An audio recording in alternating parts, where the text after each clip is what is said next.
Bonsoir, bienvenue. J'espère que vous avez passé une agréable journée en compagnie de notre Dieu. Nous voici maintenant dans le chapitre 6 de notre livre « La vérité sur les anges » de Ellen G. White. Les anges avant et après le déluge. Nous allons maintenant voir comment nos anges gardiens missionnent auprès de nous pour nous aider et nous guider de manière individuelle. Commençons. Les anges avant et après le déluge de Noé. Le plan de salut expliqué plus en détail. Les anges ont communiqué avec Adam après sa chute et l'ont informé du plan de salut et du fait que la race humaine n'était pas irrécupérable. Les anges ont informé à Adam que, comme sa transgression avait apporté la mort et le malheur, la vie et l'immortalité seraient mises en lumière par le sacrifice de Jésus-Christ. Le jardin d'Éden est resté sur la terre longtemps après que l'homme se soit éloigné de ses sentiers agréables.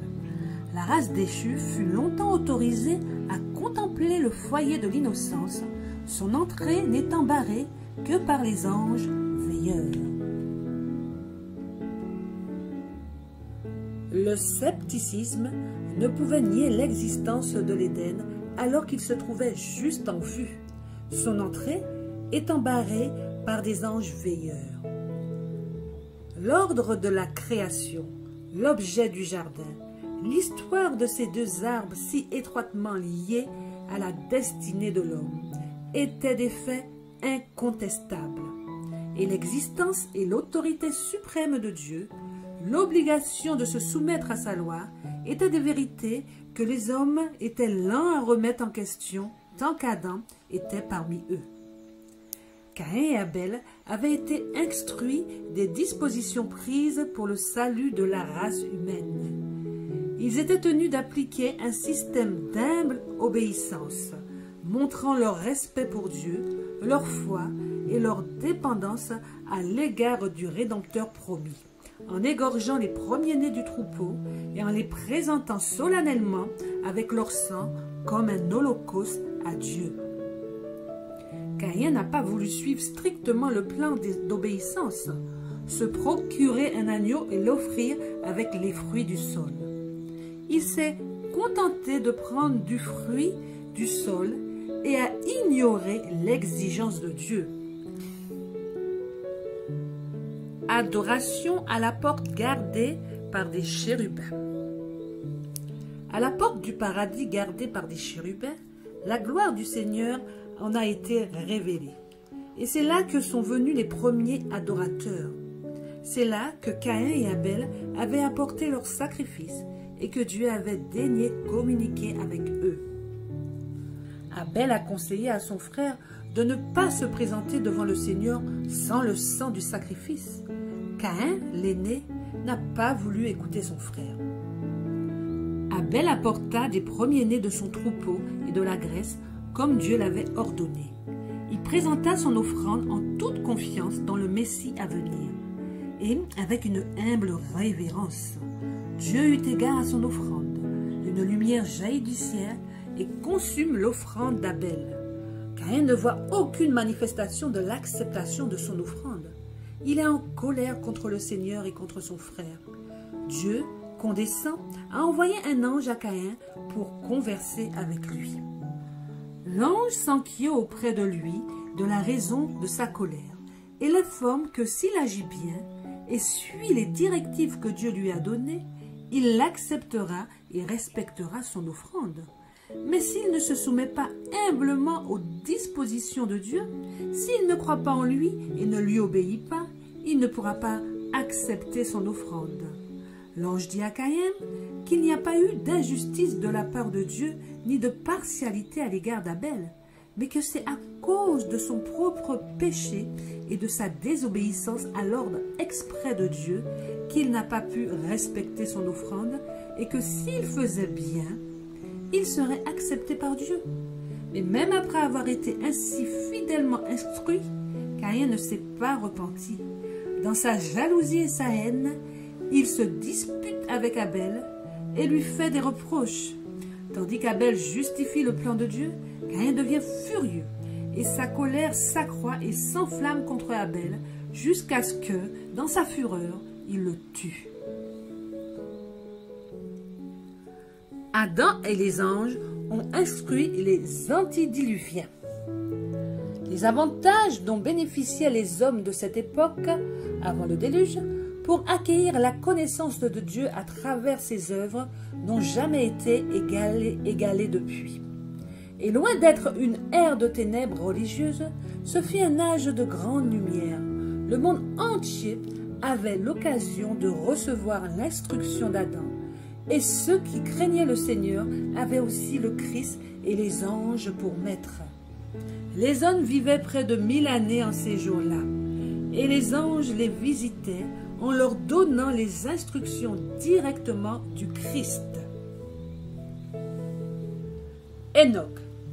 Enoch a appris des lèvres d'Adam l'histoire douloureuse de la chute et l'histoire précieuse de la grâce condescendante de Dieu dans le don de son Fils comme Rédempteur du monde. Il a cru et s'est appuyé sur la promesse donnée.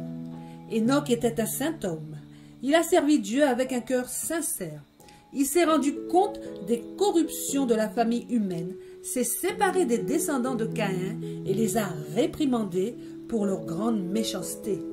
Son âme était vexée de voir quotidiennement fouler aux pieds l'autorité de Dieu. Il choisit de se séparer d'eux et passe une grande partie de son temps dans la solitude, se consacrant à la réflexion et à la prière. Il attendait devant Dieu et priait pour connaître plus parfaitement sa volonté, afin de pouvoir l'accomplir. Dieu communiqua avec Enoch par l'intermédiaire de ses anges et lui donna des instructions divines. Il lui fit savoir qu'il ne supporterait pas toujours l'homme dans sa rébellion et qu'il avait l'intention de détruire la race pécheresse en faisant venir un déluge d'eau sur la terre. Le Seigneur ouvrit plus complètement à Enoch le plan du salut et par l'esprit de prophétie le transporta à travers les générations qui devaient vivre après le déluge et lui montra les grands événements liés à la seconde venue du Christ et à la fin du monde. Enoch était troublé par rapport aux morts. Il lui semblait que les justes et les méchants iraient ensemble dans la poussière et que ce serait leur fin.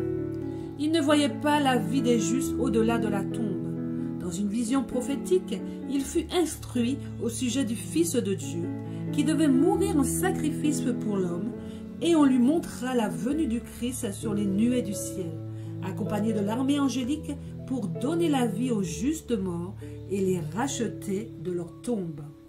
Enoch répéta fidèlement au peuple tout ce qui lui avait été révélé par l'esprit de prophétie. Certains crurent ces paroles et se détournèrent de leur méchanceté pour craindre et adorer Dieu. Enoch choisissait certaines périodes pour se retirer et ne permettait pas aux gens de le trouver, car ils interrompaient sa sainte méditation et sa communion avec Dieu. Il ne s'excluait pas en tout temps de la société de ceux qui l'aimaient et écoutaient ses paroles de sagesse. Il ne se séparait pas non plus entièrement des corrompus. Il rencontrait les bons et les mauvais à des moments précis et s'efforçait de détourner les impies de leur mauvaise voie. Enoch a continué à devenir plus céleste en communion avec Dieu. Le Seigneur aimait Enoch parce qu'il le suivait fidèlement, qu'il avait horreur de l'iniquité et qui cherchait sincèrement à connaître plus parfaitement sa volonté pour l'accomplir. Il aspirait à s'unir encore plus étroitement à Dieu, qu'il craignait, vénérait et adorait. Le Seigneur ne permit pas à Enoch de mourir comme les autres hommes, mais envoya ses anges pour l'emmener au ciel sans voir la mort. En présence des justes et des méchants, Enoch était éloigné d'eux. Ceux qui l'aimaient pensèrent que Dieu l'avait peut-être laissé dans certains de ses lieux de retraite, mais après avoir cherché diligemment et n'ayant pu le trouver, ils rapportèrent qu'il n'y était pas, car Dieu l'avait pris. Les chars flamboyants de Dieu furent envoyés pour ce saint homme, et il fut porté au ciel. Le Seigneur m'a donné une vue des autres mondes. Des ailes m'ont été données, et un ange m'a accompagné depuis la ville jusqu'à un endroit lumineux et glorieux. Puis j'ai été emmené dans un monde qui avait 7 lunes. Là, j'ai vu le bon vieux Enoch qui avait été translaté. Sur son bras droit, il portait une paume glorieuse, et sur chaque feuille était écrit « Victoire ». Autour de sa tête, il avait une couronne d'un blanc éblouissant et des feuilles sur la couronne. Et au milieu de chaque feuille était écrit « Pureté ». Et autour de la couronne, il y avait des pierres de différentes couleurs qui brillaient plus fort que les étoiles et jetaient un reflet sur les lettres et les magnifiaient. À l'arrière de sa tête, un nœud délimitait sa couronne, et sur ce nœud était écrit « Sainteté ». Au-dessus de la couronne, il y avait une belle couronne qui brillait plus fort que le soleil.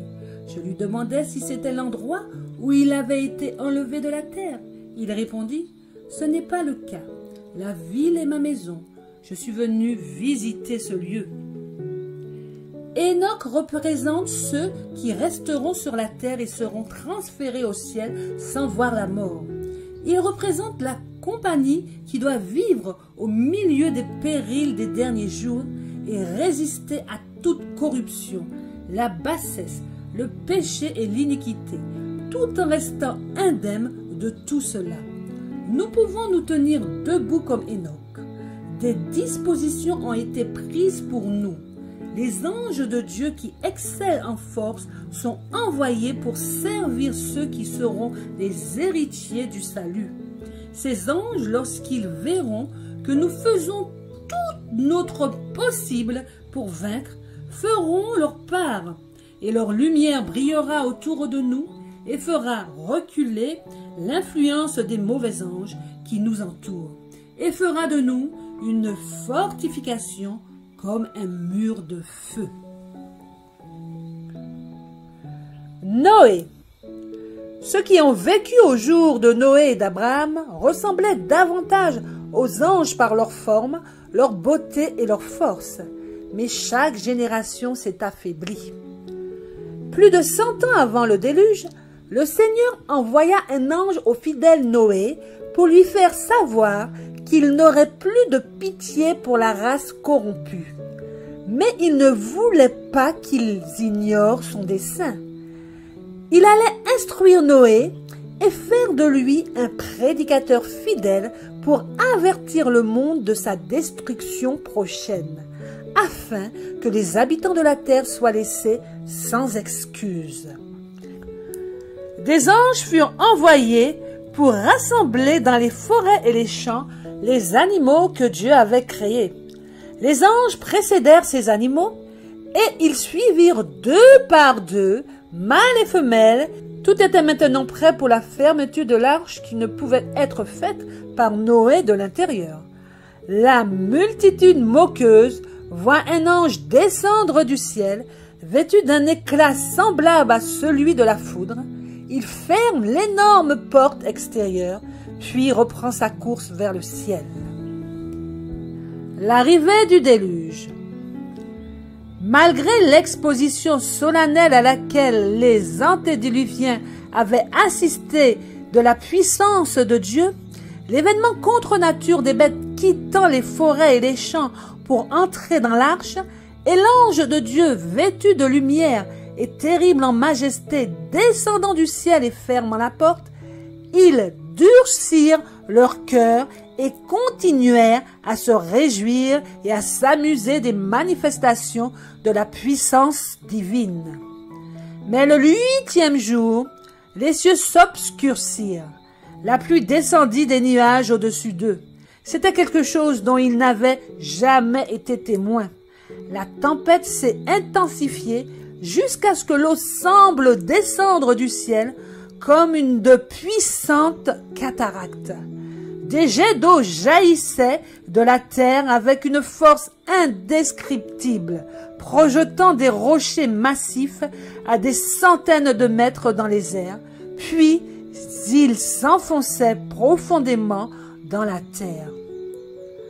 La violence de la tempête augmentait, et au combat des éléments se mêlaient les gémissements du peuple qui avait méprisé l'autorité de Dieu. Les arbres, les constructions, les rochers et la terre étaient projetés dans toutes les directions. La terreur des hommes et des bêtes était indescriptible, et Satan lui-même, qui était contraint de se trouver au milieu des éléments en guerre, craignait pour sa propre existence. Des anges d'une force exceptionnelle guidèrent l'arche et la préservèrent du danger. À chaque instant, pendant cette effroyable tempête de 40 jours et 40 nuits, la préservation de l'arche fut un miracle de toute puissance. Après le déluge, Noé et sa famille observèrent avec anxiété la diminution des eaux. Ils désiraient repartir sur la terre.